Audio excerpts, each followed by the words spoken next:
Hola, muy buenos días. Estamos en el programa Estado con mis hijos. No, soy Valentina Vergara, periodista, y estoy con Sonia del Río, eh, que es activista. Y les presento a Ricardo Ramírez, director de Artistas Libres, y vamos a hablar de arte y de educación, por supuesto.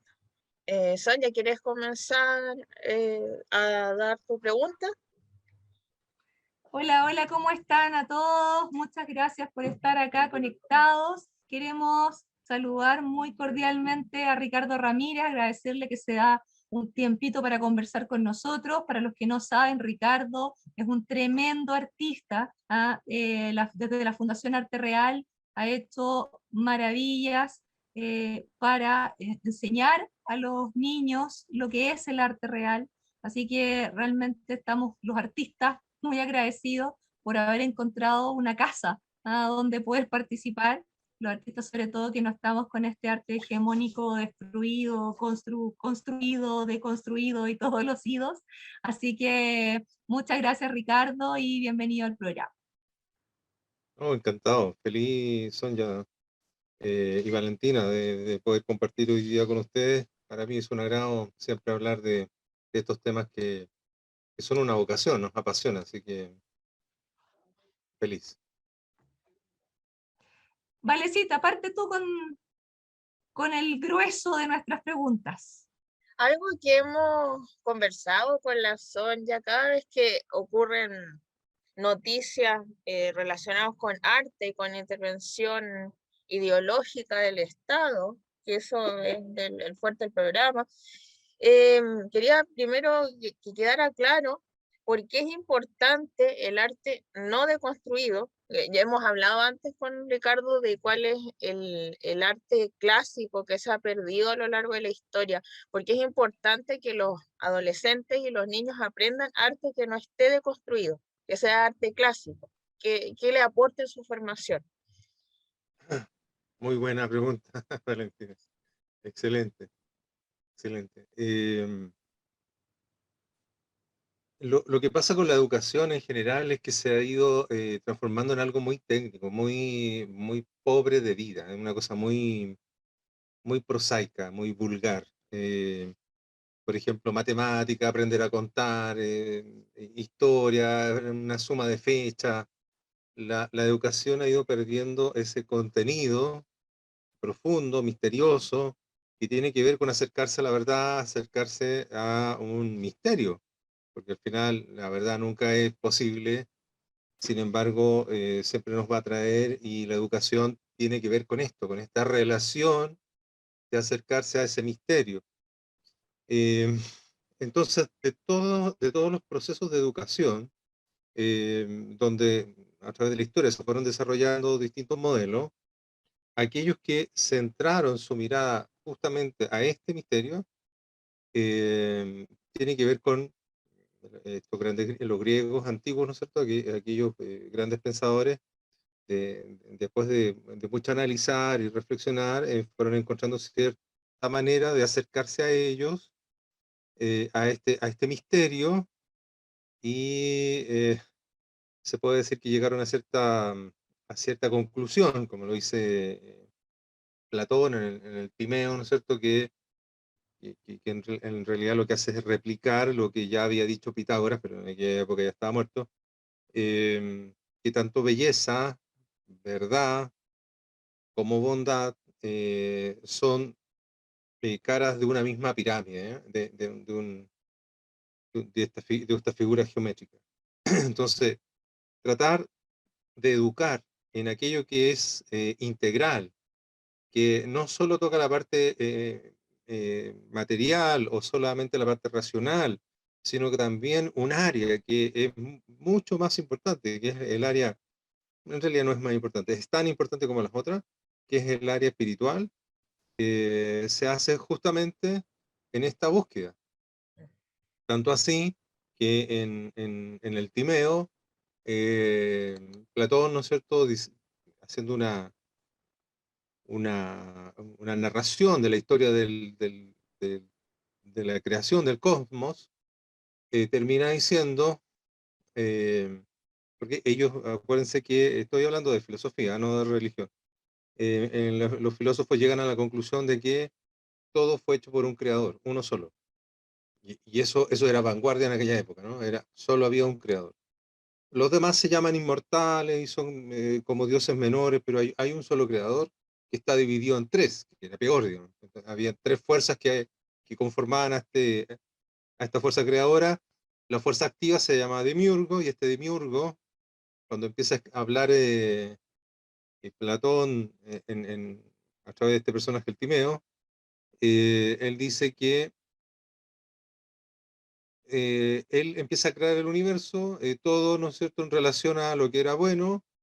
Dice, como Dios quería que todas las cosas fueran buenas, Dios está hablando del Demiurgo, porque a él no era posible nada malo, tomó cuanto fue posible, aquello que se movía en reposo de manera caótica, es decir, el caos, el desorden, y lo condujo hacia el orden, hacia el cosmos, porque cosmos significa orden en griego antiguo, porque pensó de que en esto todo tenía sentido, era mejor aquel, o sea, este orden era mejor que el otro.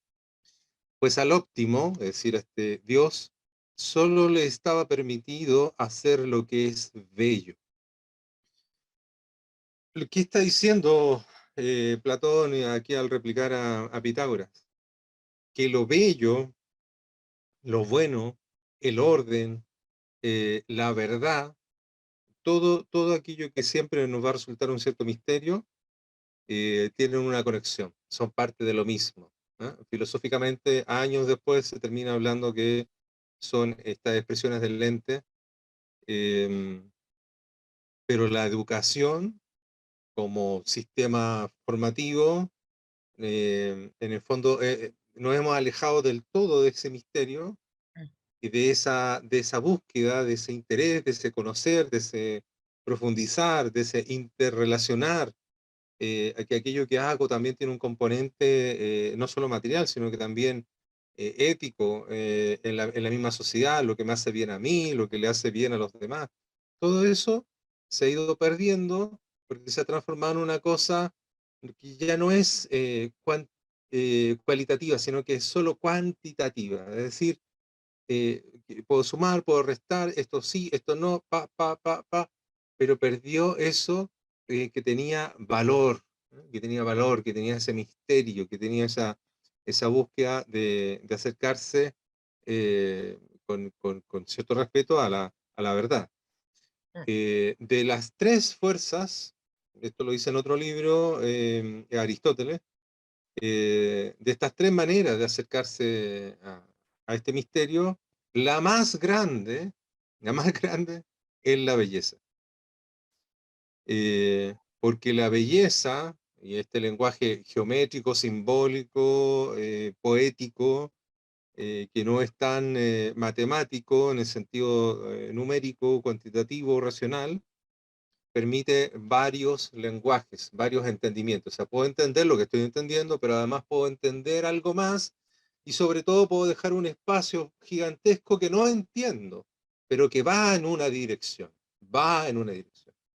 Entonces me permite acercarme a un conocimiento mayor, a un entendimiento mayor, que algo tan banal, tan prosaico como hoy día es la educación, a la que ya se le ha sacado, ¿no es cierto?, el verdadero sentido del arte, está totalmente despojada del sentido del arte porque lo que se hace es activismo político o decorativo o por último de entretención, y también, ¿no es cierto?, se le ha sacado toda esa fuerza filosófica. O sea, acuérdense que también, ¿no es cierto?, se sacaron los programas filosóficos, después los dejaron electivos, etcétera, etcétera.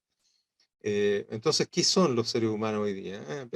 Maquinitas que se están preparando para después salir y hacer una función, ganar dinero para seguir en el sistema y seguir siendo esclavos del sistema.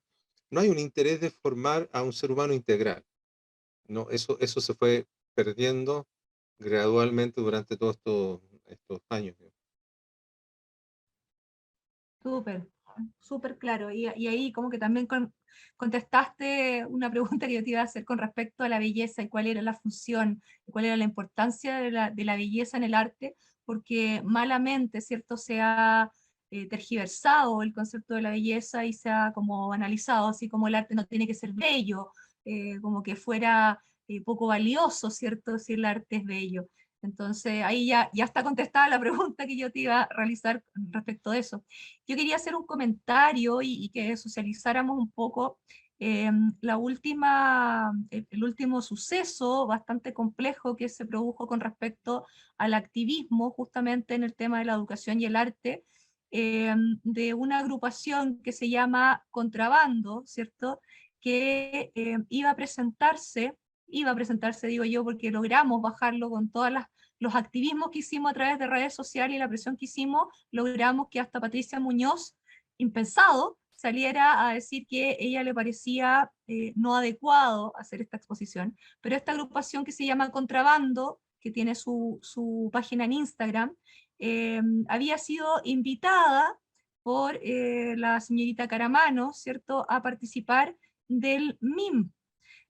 Sabemos que el museo MIM es un museo que en el fondo trae la tecnología, ¿cierto? Y lo más entretenido de los avances científicos a los niños.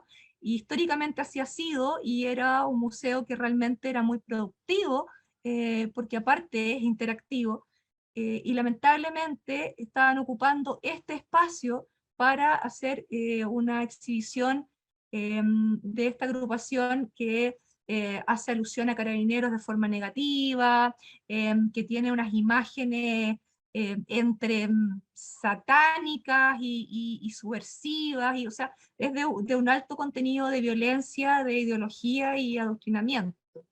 Y lo bueno es que hoy justamente salió la noticia que el Museo Mirador dijo que no iban a integrar las exhibiciones de esta agrupación porque nos juntamos en la sociedad civil, ¿cierto? Y dejamos la escoba en las redes sociales, lo que es muy importante. ¿Ah? A veces uno cree que las redes sociales no son tan importantes, pero hemos logrado bajar varios proyectos. Acuérdense del mural este horrible que LGTBI que habían presentado en Santiago Centro, también logramos que eso se borrara, ¿cierto?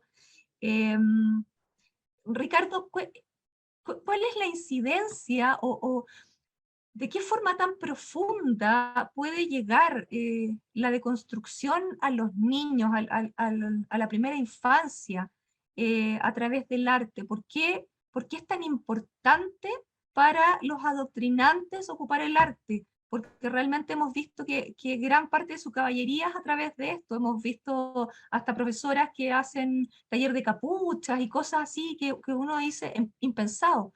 ¿Hay alguna permeabilidad específica de los niños? ¿Cuál es esa importancia? ¿Por qué es tanto el avance que se ha logrado ahí?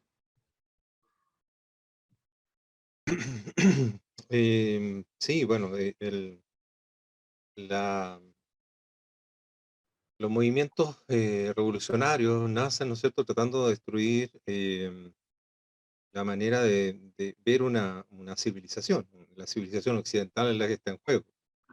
No es Chile, es una batalla gigantesca.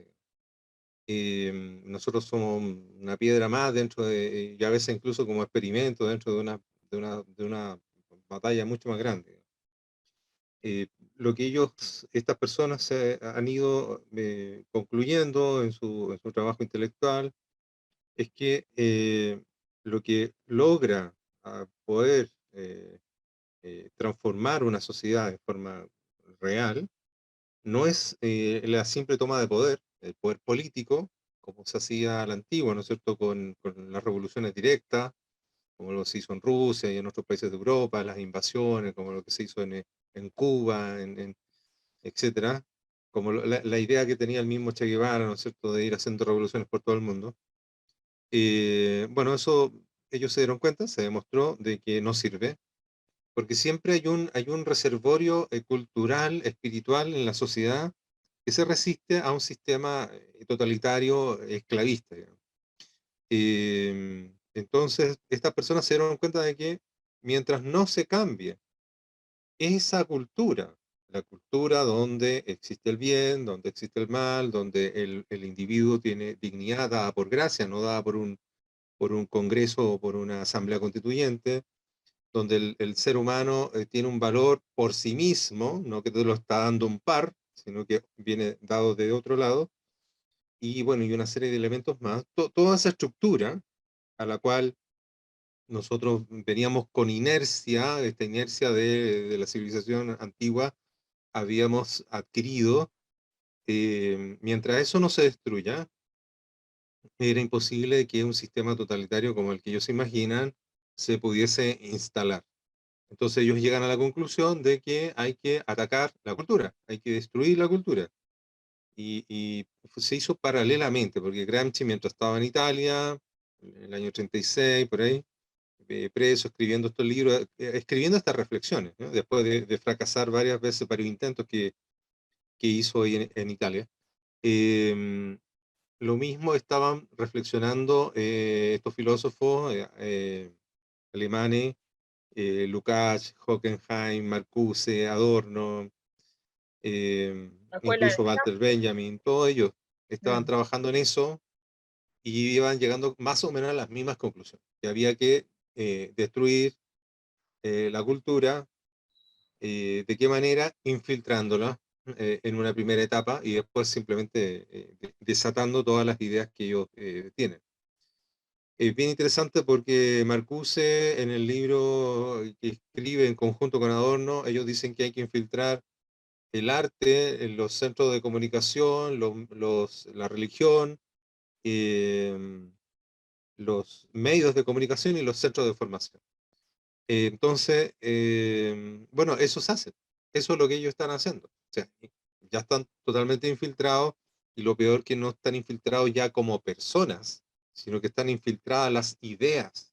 Porque uno puede hablar con alguien, entre comillas, de derecha o de no sé qué, nacionalista o no sé, pongámosle el nombre que sea, pero no de izquierda, digamos, no de esta izquierda totalitaria, y replica las ideas de estas personas. O sea, significa que la infiltración ya fue un éxito, fue total, digamos. Estas personas siguen creyendo en el relativismo, estoy hablando de personas de derecha, en el relativismo, en el subjetivismo, en la deconstrucción, algunos incluso te citan, qué sé yo, a Derrida, a Foucault, como filósofos positivos, cuando en realidad son todos marxistas. ¿Sí? No, o sea, nadie se dio el trabajo de analizar, de ir a la biografía, por último ir a Wikipedia, no sé, y decir quién es este fulano, cuáles son sus corrientes políticas, qué estuvo asociado. Varios de ellos eran maoístas, o sea, ni siquiera de la línea más dura del marxismo. Y tenemos gente en la Fundación nuevamente, no, la Fundación para el Progreso, esa que está, es antigua, ¿no? Em, que daban charlas de Foucault, y no en forma de crítica, sino que adoctrinando a los supuestos jóvenes que iban a hacer esta nueva patria, digamos. Es decir, que no entendieron nada, o, Mm. o también estaban infiltrados, uno nunca sabe, Mm. pero esa corriente claramente lo que entendieron que había que destruir la cultura, concluyeron a través de varios experimentos que hicieron, sobre todo la Escuela de Frankfurt, que tuvo mucho apoyo de la Fundación Rockefeller, incluso también de Rothschild, recibieron varios millones. Hicieron experimentos en Estados Unidos, en las universidades en California, probando las tesis que ellos lanzaban, a ver si funcionaban o no, como por ejemplo el movimiento hippie fue un invento de la Escuela de Frankfurt, el LSD fue un invento de científicos que trabajaban en la escuela de químicos que trabajaban en la escuela de Frankfurt, el experimento radio para control de masa también fue desarrollado por Adorno de la escuela de Frankfurt, pero en Estados Unidos, y así sucesivamente. Entonces, la mayoría de las actividades que desarrollaron terminaron llegando a esta síntesis, ¿no? De que para poder generar un cambio cultural necesitaban tomar tres áreas, que eran los medios de comunicación, que son súper importantes, hoy día están tomados precisamente por esta gente, ¿eh? Rothschild, Rockefeller y todas las fundaciones hacia abajo, Soros y todos los amigos y de los amigues y de los amigues, todos están ahí metidos en estos medios de comunicación. Eso era un punto. El segundo era los centros de formación, las universidades, que también ya están tomadas. O sea, ningún profesor que no se esté alineado a esta mirada oficial, hegemónica, de la deconstrucción, con todas las letras chiquititas que conlleva, no va a estar haciendo clase en la universidad, va a estar marginado, porque solo entran aquellos que ya están alineados. Y el tercer punto, bueno, el arte, porque el arte llega a un nivel que no es racional necesariamente, o sea, tiene elementos racionales, pero no es el centro, no es emocional, fíjense en eso, que es muy extraño. No es emocional, aunque sí tiene elementos emocionales, pero tampoco es el centro. Tiene un aspecto emocional, tiene un aspecto racional, pero el arte llega a un área mucho más sutil. El área llega a una cosa que podríamos decir a nivel psicológico inconsciente y mucho más alto. Estamos hablando de un nivel espiritual. Es a ese nivel en donde habla el arte y por lo tanto es la mejor herramienta, ya sea para deconstruir o para destruir o para embrutecer o volver animal a un ser humano, animalizar, ¿no es cierto? Volverlo vil.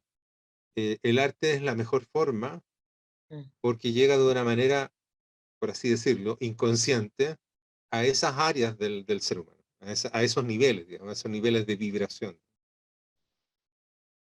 Ahora, respecto a, nosotros tenemos una estructura en el programa, por lo general exponemos el problema y al final tratamos de llegar y explicar algunas soluciones.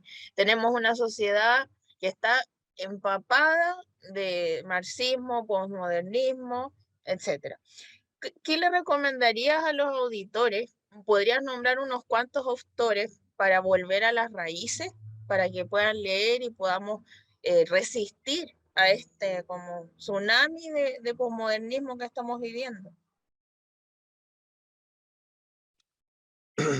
Sí, bueno, a ver, una de las cosas centrales, mira, una de las cosas centrales que va cambiando en la historia, ¿no? O sea, porque lo que vemos primero esto parte con Occam, ¿ah? Occam en que empieza a decir que no hay una esencia, no hay una verdad, sino que porque toda la mirada realista, aristotélica, filosófica realista hacia atrás, estoy hablando incluso desde los sumerios, o sea, sumerio, egipcio, griego, románico, gótico, del Renacimiento, etcétera. Todo eso, todo, se puede encasillar en un paréntesis en que podemos decir es una mirada realista, en donde la verdad intenta adecuarse a la cosa, es decir, a la cosa que es real. Por ejemplo, yo digo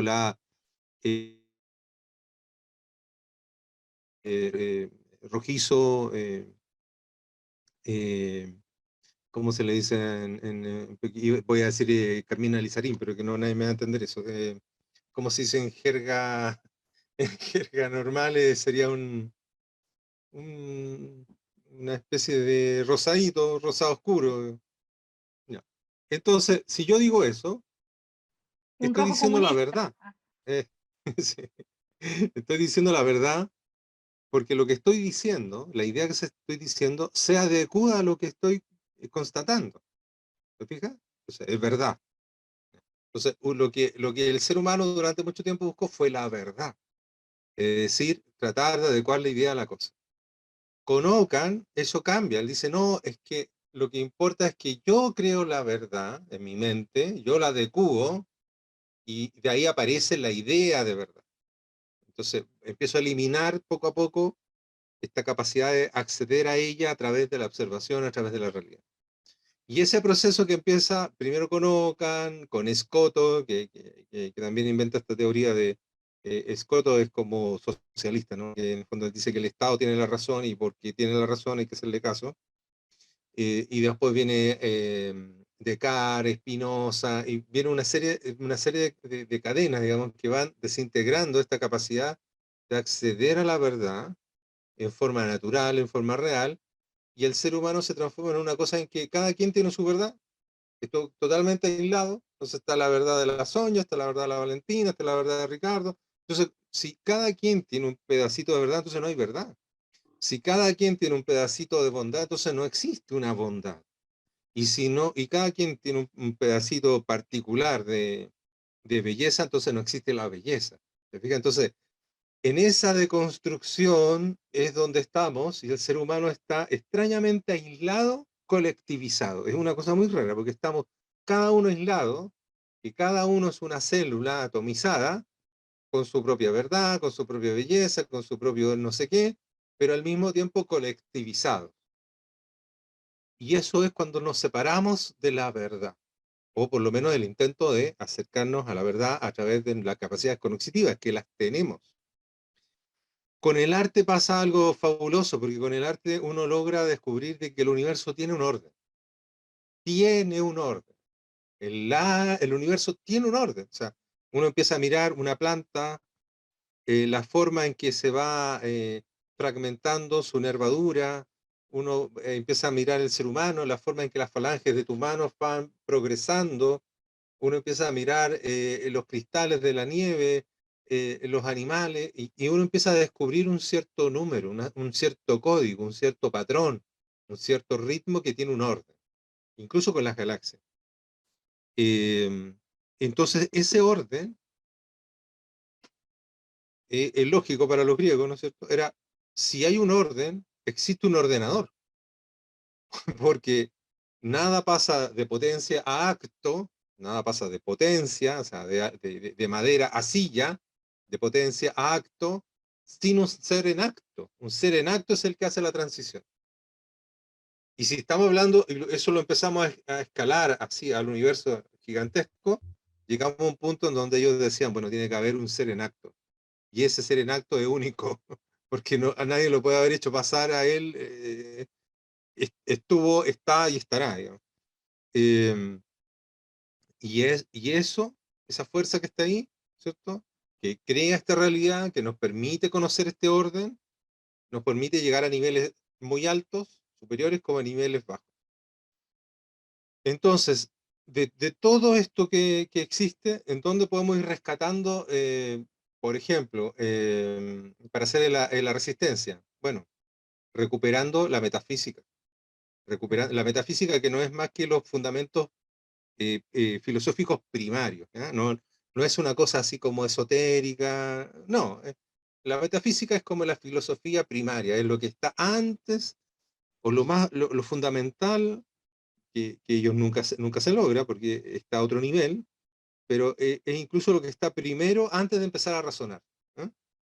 Entonces, la metafísica está ahí, que obviamente todo este movimiento, ¿no es cierto?, progresista intenta atacar, digamos, ellos son antimetafísica. Entonces, una forma de resistir es recuperando la metafísica, recuperando la geometría. Por eso me estaba explicando esto del orden, porque la geometría da cuenta de ese orden. Hay una geometría que le llaman la geometría sagrada. Es mentira, no es que sea sagrada. Lo que pasa es que la geometría es tan bacán que con esa misma geometría se ha construido elementos sagrados. O sea, la geometría ha permitido construir arte, arquitectura, pinturas, escultura, música, obras de teatro, etcétera, etcétera, que nos permiten conectarnos con ese orden, con esta cosa trascendente. Y eso es muy bueno, porque cuando un ser humano tiene una conexión con algo trascendente, es un ser humano que está libre de ser tomado por las fuerzas totalitarias del comunismo. Porque si yo tengo la capacidad de trascender, ¿de qué me importa lo que me está vendiendo este comunista de mierda? O sea, hay algo más grande que él, hay algo más grande que esto que él me puede ofrecer, ¿eh? O Exacto. sea, la vida es dura, sí es dura. La vida es injusta, sí es injusta. Es la realidad, es la realidad.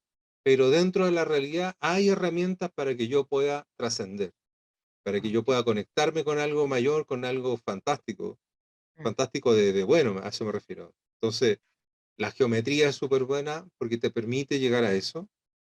Hay como delante decíamos, hay unos números que se llaman números sagrados, que te permiten también acceder a eso.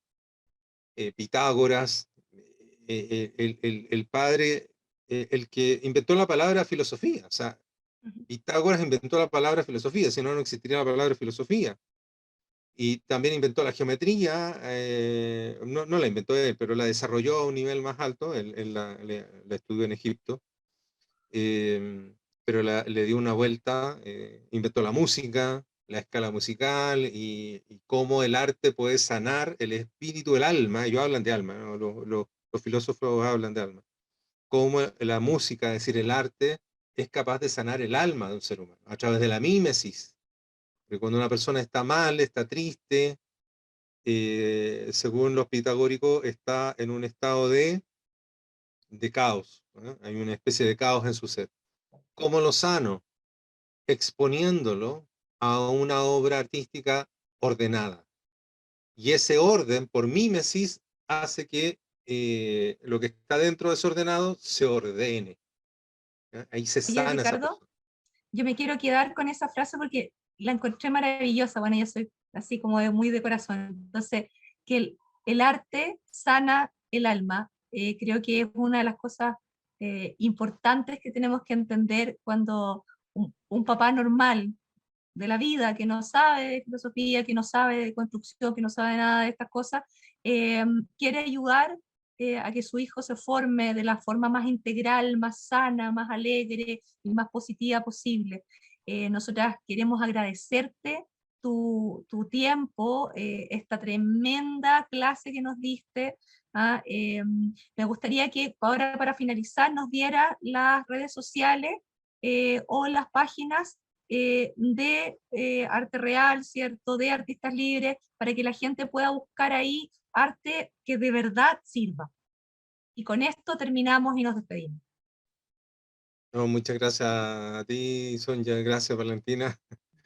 Que me apasiona y me voy en volada, perdón. No, yo lo encuentro fantástico. Sí, es que, claro, el programa da para más y te vamos a volver a invitar. Así que, porque siempre nos quedamos como con ganas de más así en el proceso. Así que como nos queda un minutito, arte real, ¿dónde lo buscamos? Yo creo que la más fácil es artistaslibres.art, Ujú. artistaslibres.art, y de ahí hay unos links en donde pueden ir llegando a todas a las demás redes. Fantástico, entonces ya saben dónde buscar arte real, arte bello, arte trascendente, arte que le hace bien al alma de todas las familias chilenas. Así que muchas gracias, Vale, muchas gracias.